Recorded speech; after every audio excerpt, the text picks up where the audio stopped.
Oi, colegas, tudo bem? Hoje a gente vai falar aqui um pouquinho sobre o método clínico centrado na pessoa. Então, esse vídeo aqui, ele tende a ser um pouco mais longo do que os anteriores, porque vai ser uma aula mesmo. Eu vou explicar alguns aspectos assim do método clínico centrado na pessoa e principalmente como que eu coloco na prática, né? Porque ele na teoria é muito lindo, mas como que a gente consegue colocar na prática? É, eu vou começar contando um pouquinho da minha história com o método clínico centrado na pessoa. Ele apareceu na minha vida depois de um telefonema. Eu terminei a residência em janeiro de 2012, terminei a residência de infectologia, mudei de cidade para começar a trabalhar como infectologista. E aí um dia, conversando por telefone com uma amiga que morava em Belo Horizonte na época, ela me falou sobre o método. Ela falou, nossa, aqui a gente usa muito. Ela fazia, na época, residência de saúde da família, de medicina de família. E eu fiquei completamente apaixonada pelo que ela me apresentou do método, né? Do método clínico centrado na pessoa. E aí, sabe quando simplesmente acende uma luz assim na sua cabeça? Eu falei, nossa, isso é muito legal de se incorporar na prática do dia a dia. É isso que eu procuro, é isso que eu quero oferecer para os pacientes. Eu quero ter um envolvimento mais profundo, eu quero ver as pessoas desabrocharem, sabe? A gente quer como médico, na verdade, a gente quer ver os pacientes se empoderarem do seu processo de saúde e adoecimento, eles tomarem conta mesmo da sua vida e conseguirem fazer as mudanças que precisam fazer. E eu me lembro que a gente começou muito a conversar sobre isso. E, e eu falei, como que eu vou colocar isso na minha vida, né? Como que eu vou trazer para o meu consultório, como que eu vou trazer para os meus atendimentos no SUS? Naquela época, 2012, só se falava sobre o método clínico centrado na pessoa para quem estivesse fazendo residência mesmo de saúde da família ou em algumas faculdades. Na minha faculdade, eu me formei em 2008, nunca havia ouvido falar sobre isso. E hoje eu acho muito positivo ver que a maioria dos currículos novos já incorporam, né, já falam exaustivamente sobre o método, já trabalham com embasamento no método clínico centrado na pessoa. Então eu vejo que esse é o método que vem substituir o método convencional, que é aquele que a gente exerce ainda hoje, que nos foi ensinado, os médicos da minha geração principalmente, e mesmo das anteriores ou das posteriores, porque é muito difícil a gente ensinar coisas novas, porque primeiro a gente precisa aprender teoricamente e colocar na nossa prática, porque quando a gente não coloca na prática, ela fica algo vazio, assim, a gente não consegue saber realmente a efetividade. Bom, e foi isso que eu fui fazer, né? E eu fui fazer realmente sozinha, porque como eu falei para vocês, não existia um curso livre para medicina centrada na pessoa, quase não existiam textos, então eu comprei o livro, comprei alguns livros e fui buscando artigos na internet, pegando o método, como que ele funcionava na teoria e comecei a colocá-lo de forma prática todos os dias nos meus atendimentos, inclusive de pronto-socorro, através de algumas perguntas que eu ia desenvolvendo para trazer o paciente para esse lugar. Então, assim, uma das principais características do método clínico centrado na pessoa é o fato de que os pacientes, eles são colocados como centro da investigação. O foco, o paradigma muda completamente do médico, né? No método convencional, nós somos o centro da consulta. O paciente vem para nos ver, ele vem para nos ouvir, ele vem para aprender com a gente. Não que isso não seja assim ainda, só que no método centrado na pessoa, nós estamos aqui para ouvir o paciente, para aprender a nos comunicar com o paciente, para para conseguirmos atingir o lado mais subjetivo do paciente. Eu vou explicar de uma forma agora bem neuroanatômica mesmo, neurofisiológica. Nós temos dois lados do nosso cérebro. O cérebro esquerdo, né, que ele é mais analítico, mais racional, ele é bem isso, é bem matemático mesmo, e o lado direito, que é um lado mais intuitivo, mais artístico, mais subjetivo. E nós não somos completos sem os dois lados. Nós, seres humanos, erroneamente acreditamos, viemos a acreditar dessa nossa formação mecanicista que somente o lado esquerdo é o importante. Então, a nossa educação foi toda focada no lado esquerdo. Se você for olhar as pessoas, muitas vezes elas são muito de valorizar apenas aquilo que pode ser medido, dosado e colocado na balança e apresentado em números, e o lado direito do nosso corpo, que tem a mesma influência fisiológica, a mesma influência na nossa formação de personalidade e nós como um todo, ele é tão importante quanto o lado esquerdo. E é o lado que a gente deixa de olhar. E o método clínico centrado na pessoa, ele vem para olhar esse lado também, para incorporar esse ser humano que foi esquecido, que foi só pesado, medido, dosado. Tem uma frase de um professor que ele sempre falava no segundo período, eu já ouvi isso dele, que na medicina, como no amor, nem sempre, nem nunca. E na medicina é assim mesmo, a gente não pode...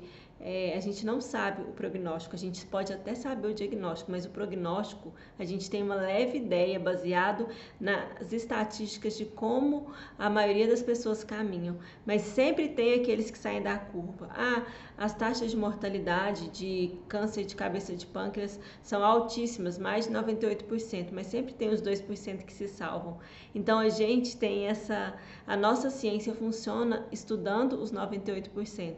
Agora que nós estamos começando a olhar para os 2%, para aqueles que saem da curva, o que acontece com os que saem da curva, entende?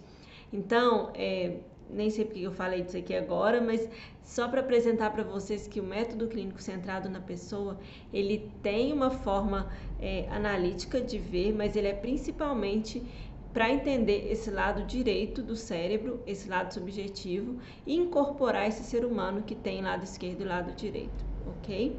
Então, ele passa a atenção, muda do médico para o paciente.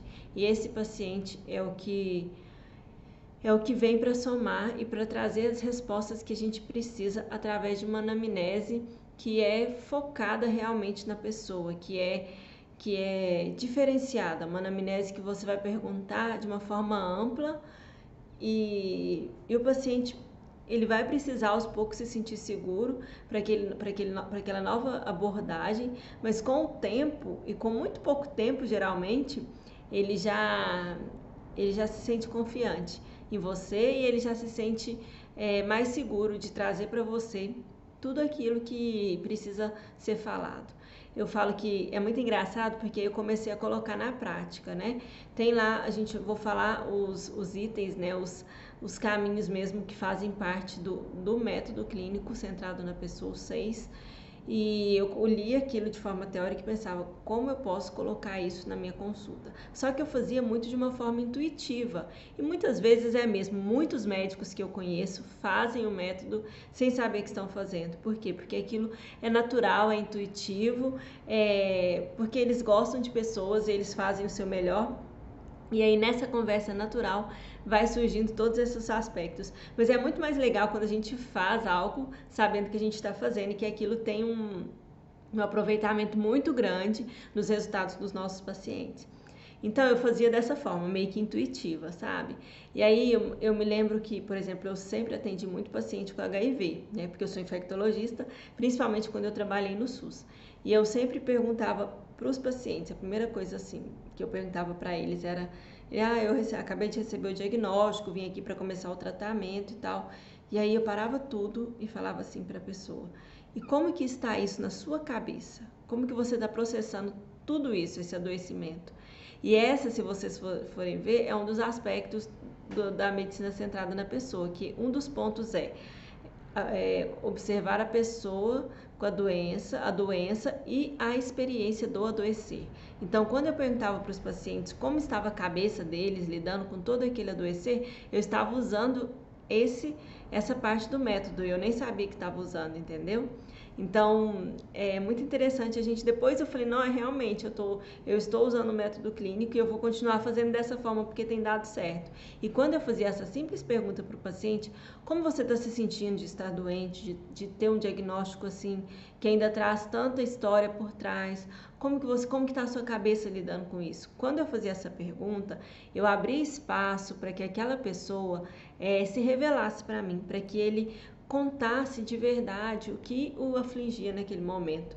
E aí só nessa conversa, que durava às vezes 1, 2, 5 minutos, eu já conseguia criar uma empatia muito grande. Eu sei que muitas vezes no PSF, principalmente, as pessoas não têm esse tempo, né? E mesmo nos ambulatórios de clínica, ambulatório de infecto, que eu fiz muito tempo, de clínica médica, a gente às vezes não tem esse tempo de conversar tanto, mas essa simples pergunta, ela pode trazer já toda a abertura para aquilo que você vai fazer. Então, quando a gente usa o método clínico centrado na pessoa, a gente tem que saber que essa é uma das primeiras partes, que é esse olhar a pessoa, a doença, e a experiência da doença. Então, esse é o primeiro ponto. E o segundo ponto, que é logo depois, é a pessoa com a doença, a experiência da doença e tudo isso no todo, no paciente, olhando o paciente como um todo, que é aquilo que eu falei sobre a subjetividade. Como que eu uso isso na prática? Eu incorporei algumas perguntas que direcionam para eu saber como que estão os pensamentos daquela pessoa, como que estão as emoções daquela pessoa, como ela está lidando com a vida, qual o principal momento, aquele momento que ela está doente, o que realmente está incomodando no entorno da vida dela, como que está a relação com o trabalho, entendeu? Como que ela está se colocando como um todo.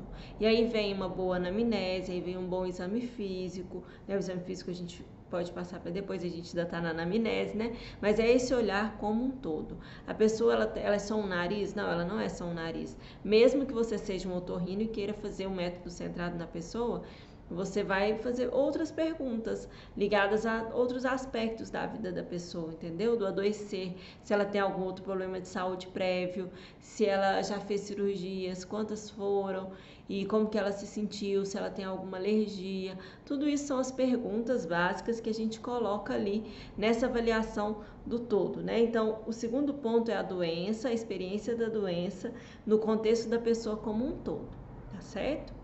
E aí vem o terceiro ponto. O terceiro ponto os 3 primeiros pontos, eles têm muito a ver com a relação médico-paciente. E os 3 seguintes com a relação do paciente com o seu entorno. Então, o terceiro ponto, desculpa, gente. Deu uma fugida aqui. Eu tenho uma colinha aqui para não esquecer. Porque às vezes isso é tão introjetado dentro da gente que a gente acaba...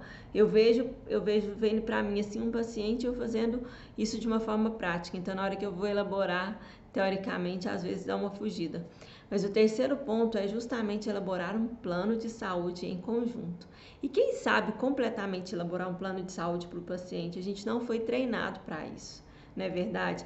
Mas eu te falo uma coisa, isso dá tanto resultado, e não é só entregar um receituário ou algo já pronto, pré-estabelecido, que todo mundo vai fazer igual. Não, não é isso.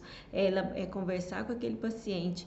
Até esse momento agora você já sentiu a experiência dele com o adoecimento, já olhou para ele de uma forma integral e agora você vai junto com ele pensar num plano para colocar em prática, para estimulá-lo a trabalhar melhor essas questões que precisam ser mudadas na sua vida.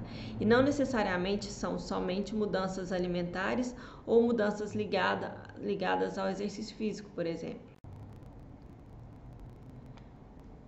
A gente tem a impressão, né, de que fazer mudanças na vida do paciente é simplesmente ensiná-lo a se alimentar melhor e estimulá-lo a fazer atividades físicas. Não que isso não seja importante, mas se dentro do contexto daquele paciente, ele tem todas as questões que ele traz, emocionais, espirituais, mentais, todo o contexto das relações que ele vive, e isso influencia na sua mudança de hábito, a gente tem que começar de outro lugar. Até porque os hábitos, eles foram formados muito, muito antes. Eles vêm conosco desde a nossa infância. Então, alguns hábitos, por exemplo, alimentares, eles não são mudados da noite para o dia. E esse paciente É engraçado, porque assim, quando o paciente ele confia no médico e ele se sente amparado, ele sente que ele vê ali uma liderança amorosa, alguém que possa ajudá-lo a se conduzir da doença para a saúde, ele faz questão de encontrar meios de se transformar. É incrível isso, mas assim, a gente tem muita dificuldade de mudar hábitos. Por quê? Porque eles são introjetados, são caminhos mentais. A gente vai fazer uma outra aula só de hábitos, mas eles são caminhos mentais que já estão em nós, na nossa mente subconsciente ou inconsciente, há muito tempo atrás. Então, desde o momento em que nós somos gerados dentro da barriga da nossa mãe, estudos mostram que a partir da 18ª semana, geralmente, nós já conseguimos estabelecer o paladar e aí a gente começa a ter o nosso paladar formado ali pelas coisas que a nossa mãe comeu. Então, essas mudanças, elas não são simplesmente você entregar um papel para o seu paciente e falar, olha, vai lá e come assim. Não é isso. Quando você usa o método centrado na pessoa, até esse ponto aqui, você já pode bolar um plano junto com ele. Por quê? Porque ele já está confiando em você. Ele já sabe que você realmente se preocupa com ele. Desde que isso seja íntegro, desde que isso seja verdadeiro, desde que você realmente queira vê-lo melhorar, entendeu? E não seja só algo para fazer o seu marketing, ou para ficar bem na fita, ou para falarem bem de você. Os pacientes sentem quando a gente está sendo verdadeiro e quando a gente não está sendo. Então, esse é um dos pontos também. Mas nesse momento em que você vai junto com o paciente colocar em prática, em ação, uma estratégia que vai ajudá-lo. Por que tem que ser para cada paciente? Porque cada um traz um contexto e uma dificuldade. E aí vocês vão juntos elaborar esse plano. Como eu incorporei isso na minha prática? Usando técnicas de coaching. Como eu falei, alguns já sabem, eu tenho formação em coaching, mais de uma inclusive. Algumas focadas só na área, uma delas focada só na área de emagrecimento, outra mais espiritual e outra mais de estilo de vida. E o que eu trouxe de positivo do coaching para o método centrado na pessoa é que quando a gente vai desenvolver com o paciente um projeto, a gente tem que ter metas e essas metas, elas não podem ser metas exageradas, tipo, eu tenho que perder 60 quilos, não. Quantos quilos você vai perder essa semana? 2? 3? Então, a gente tem que ir por pequenas metas, entendeu? A gente tem que ir por algo que não assuste a nossa mente. Porque quando a nossa mente se assusta, ela fala, opa, isso aqui não é pra mim não, eu não vou conseguir, eu não vou chegar nesse lugar. Então, a gente vai aos poucos, construindo esse lugar de novas metas. E o paciente precisa saber que é assim que vai funcionar. Por isso é tão importante a gente estabelecer esse programa que como eu falei, eu desenvolvi o meu jeito de fazer essa parte.